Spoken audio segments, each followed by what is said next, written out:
Magandang hapon mga kabay. So meron po akong approve dito mga kabay, 39252 letter D.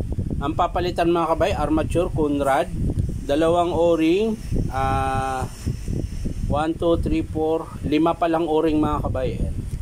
So ito po yung armature na bago mga kabay. Ayan.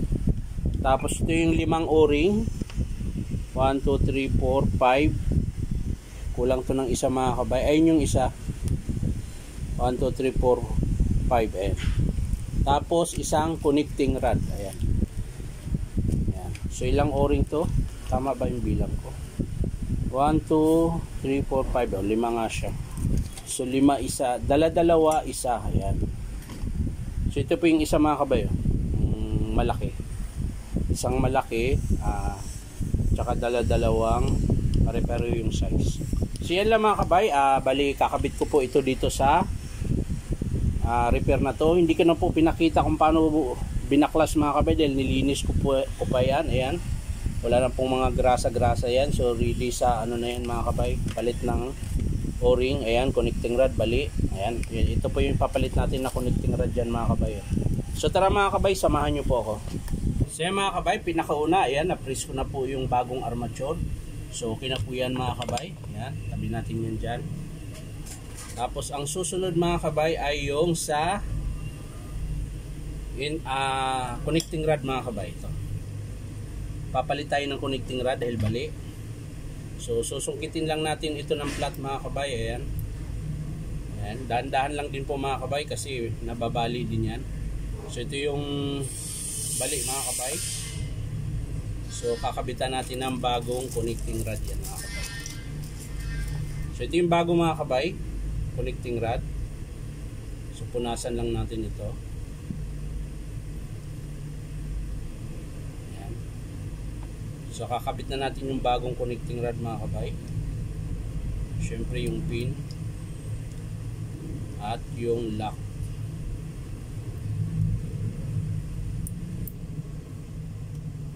So ayan siya mga kabay. Tapos papalitan din natin yung kanyang o-ring.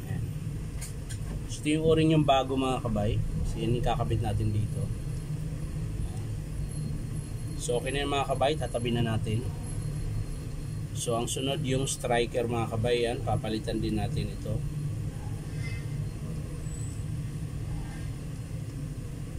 Yan. Ito po yung bagong o-ring. Papalit natin. So yan na mga kabay, okay na. So tabi muna natin yan. Yung luma mga kabay so tatabi na rin natin yan para ano na, wala nang kalat. So dito tayo sa spindle mga kabay. Lalagyan po natin yan ng grasa muna mga kabay. So bago po ang lahat mga kabay ay ito muna mga kabay, lagyan natin ng grasa.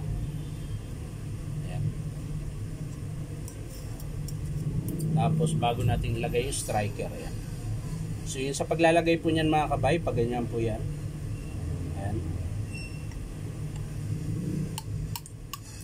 Tapos lagyan din natin ng grasa sa gitna.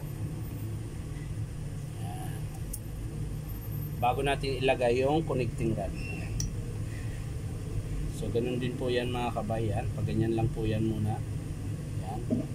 Tapos yung spring. Ayan.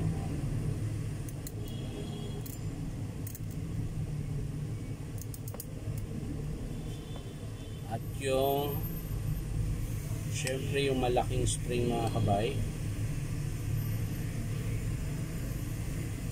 Ayan.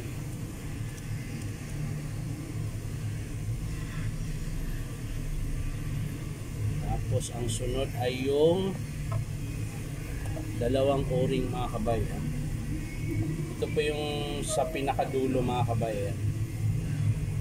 Dito po yung nakakabit sa loob. Ganyan po yan mga kabay.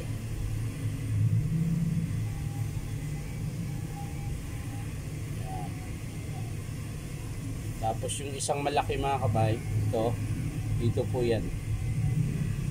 Yan. So pag pinasok mo yun sa spindle mga kabay, pag ganyan lang din po yan. Yan.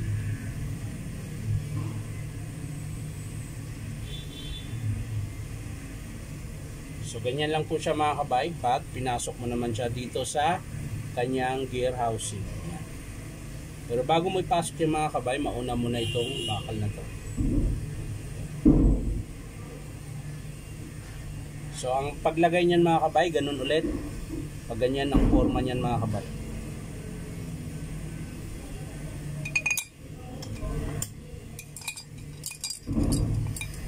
Tapos yung partner niya na plastic, ayan. Dito po kasi yan magtatagpo. Eh. Pansinin niyo po. Ayan. So lalagay na natin ito mga kabay. Ayan. Bago mo ilagay itong spindle mga kabay. So wala na bang nakalimutan? Yun, wala na. So lalagay na natin ito mga kabay. Tulad ng dating mga kabay, alugin lang natin hanggang sa pumasok po siya. Yun, pumasok na. So yan mga kabay, okay na. Naikabit ko na po. So ang sunod yung crankshaft niya mga kabay. Ayan. Wala. Yan ba ang tawag?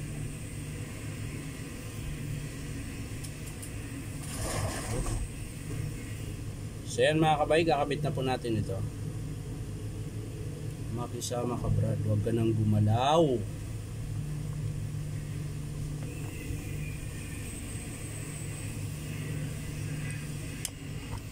Yun. So yan mga kabay, nakabit ko na po. So ang next ito mga kabay ay yung armature. Ito po yung armature mga kabay, yan. So gagrasahan natin ulit. Ayan.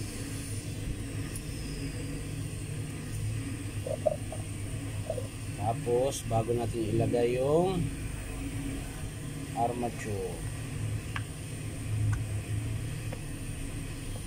Ayan. So yun na mga kabay, nakabit ko na po yung armature. So ang next nun na kabay, ito na. Balik natin yung field coil niya mga kabay.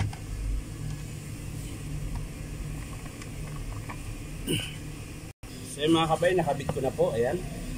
So ang sunod mga kabay, ito yung handle niya mga kabay. Nakabit natin.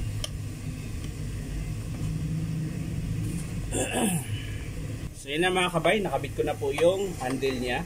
Nakabit ko na rin yung wiring, yung carbon. Ayan, okay na po siya. So pwede na natin i-testing yan mga kabay. Tingnan natin kung masikla ba siya o hindi. So tingnan mga kabay. So ayan mga kabay, oh.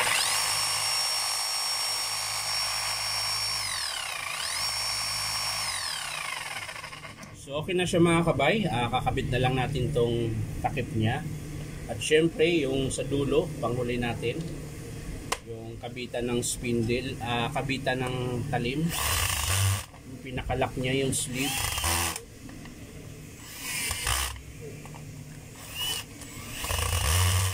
Yan. So ang next na mga kabay yung sleeve. Yan. So pupunasan muna natin ito mga kabay. Ayan, dahil nakalimutan kong linisin kanina. Ayan, no, puro po langis siya. So linisin ko muna yun mga kabay. So yan na mga kabay, nalinis ko na po. So ilalagay na po natin tong spring. Ito po yung lock ng ano mga kabay, sa bala. Ayan, pag naglalagay po kayo ng bala, ito po yung lock nya. Ayan, yung dalawang half washer. Ayan. Partner po yan mga kabay. So ang tamang paglagay niyan mga kabay, pag ganyan po yan. Yan. Yan. Kita ba? Ganun po yung tamang paglagay niyan.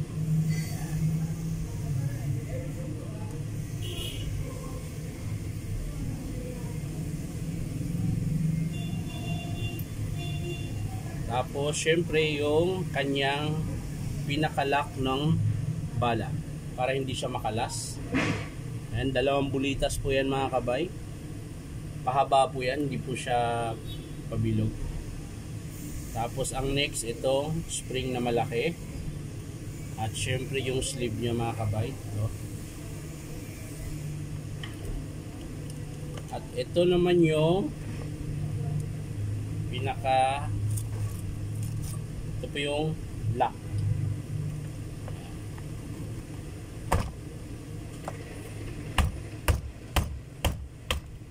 Yun. So titesting natin sa bala mga kabay. At syempre titesting na rin natin kung malakas yung chipping niya. So ito yung bala niya mga kabay. Ayan.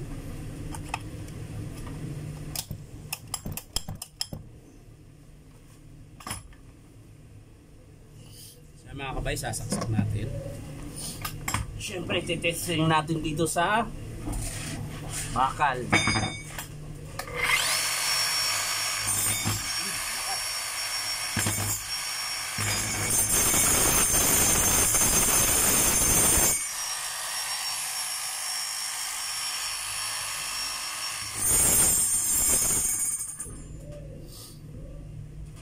Ayan mga kabay, malakas po yung chipping niya.